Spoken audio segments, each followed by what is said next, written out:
how do you live peaceably?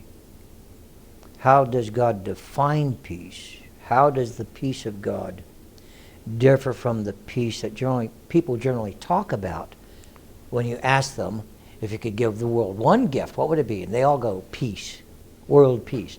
And they haven't got a clue of what they're talking about. It's just one of these knee-jerk things that they figure it ought to be said. It sounds good, but they don't really know how to do it. And I grew up, I think I can safely say I'm the oldest one here. I grew up where the peace movement of the 60s was anything but peaceful. And I watched it. I would scratch my head. I wondered what kind of peace these young people had in mind when they were spitting on people, when they were yelling at, throwing red dye on people. You know, what kind of peace did they have in their head? And it brought to mind what Yeshua often said, my peace I give unto you. Not after the rudiments of men would I give unto you, but according to the grace which is in the Father, would I give unto you? Well, evidently, Yeshua and God and those folks have a peculiar type of peace in mind when compared to how men think of peace. You know, with God's peace, you have a choice. The peace often envisioned by people, there is no choice. You know, every tyrant, every one of them, when they come offering utopia, they're going to make paradise on earth, it's always preceded by a bloodbath. We're going to have world peace as soon as we kill everybody that disagrees with us. And then we're going to have world peace.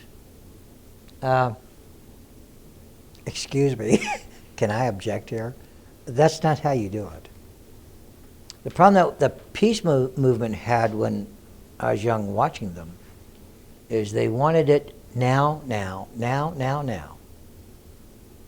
Yeah. Yeah, they had no patience, you know, had no vision beyond their small little view of things. Because they did demonstrate.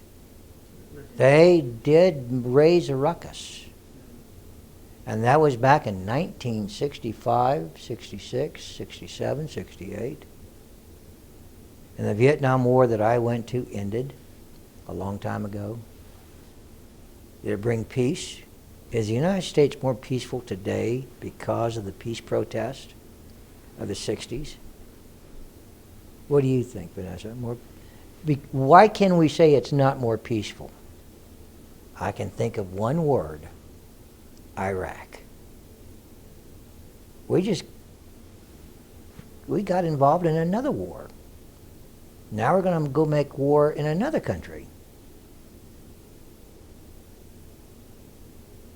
So the peace that people generally think of excludes them from any responsibility. They want to force it on government so that they can go be anything they want to be. The peace that God offers begins with an individual. You, me, you. That's where God begins. And that takes time. It takes patience. It takes endurance. It's being able to see beyond the confines of your own life and to use that to bring peace. Notice when I was young, I would notice that a peace march began at this avenue and ended on that street. Then everybody would go home, pat each other on the back, and drink a brewski. Boy, didn't we do something wonderful. Well, hell, that seems easy to me. The peace that God envisions takes your whole lifetime. The peace envisioned by people they have a ticker tape parade in mind. Cameras rolling. There's the media. You're going to be on national TV. The peace that we're going to bring, since it begins with us individually, there will be no ticker tape parades. There'll be no media, no press. It's very quiet. One of the things that you have to accept is there is no immediacy other than our own commitment. That's the only thing that is immediate. It's the only thing that is controlled by the individual. The peace envisioned by men is forced on everyone else. Peace of God, you have a choice. You have to accept it. That has to be your standard. You know. I never expected the world to be peaceful for my sake. I think that's a childish way to look at something. But I can live peaceably for the world's sake. Now that I can do. Everybody can do that. You want to ask me a question? The literal interpretation of like Christian teachings is this tyrannical form of peace, that comes before the millennial. Well, sure, yeah. I mean, their idea of universal peace comes after Armageddon, where everybody who doesn't accept Christ, where everyone who doesn't bend the knee and bow their head and confess Jesus Christ is going to go to hell.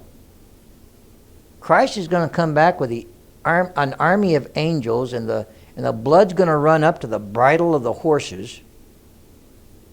And the only people who are going to enjoy any peace after that are all the frightened sycophants who are willing to bend down and kiss Jesus Christ on the butt. That seems to be their idea. I don't think that's God's idea. Again, anything envisioned by men has to be done by force. Every dictator, the first word out of their mouth is, we need order. Order is peace. Everybody thinks the same thing. Everybody says the same thing. We read the same thing, dress the same way. No one has an independent thought in their head except what the party line says. We're all going to become some kind of sycophantic Mormon who raises their hand to the square, bows their head and says, amen. No thought required. I don't like that. Personally, I find it offensive. I'm not an automaton. And that's the only way man's peace is going to work. Make everybody mindless automatons.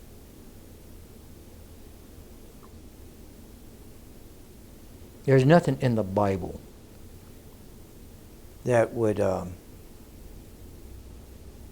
cause me to value the peace offered in that book, because it's always preceded with a bloodbath. If you don't believe me, read the book of Revelation. It's going to be preceded by a bloodbath. That's as good as they can think of peace. That's the only way to do it. You know, God is not afraid of people thinking different thoughts. He's not going to stop being God because you like the Green Bay Packers and God likes the Vikings. There's no skin off God's nose. It's not going to bother God that Dave's a liberal and I'm a die-hard, ditto-head Rush Limbaugh conservative. I'm just teasing at the camera. I'm not. You know, God is not threatened by these things, but a dictator is. You know, dictators are always threatened because they are so profoundly insecure. Their power must always be maintained by terror, by... It's complete control. Yeah, it's the absolute complete control of the human. And there's now a fly in the ointment. World peace begins in this room with this church right here.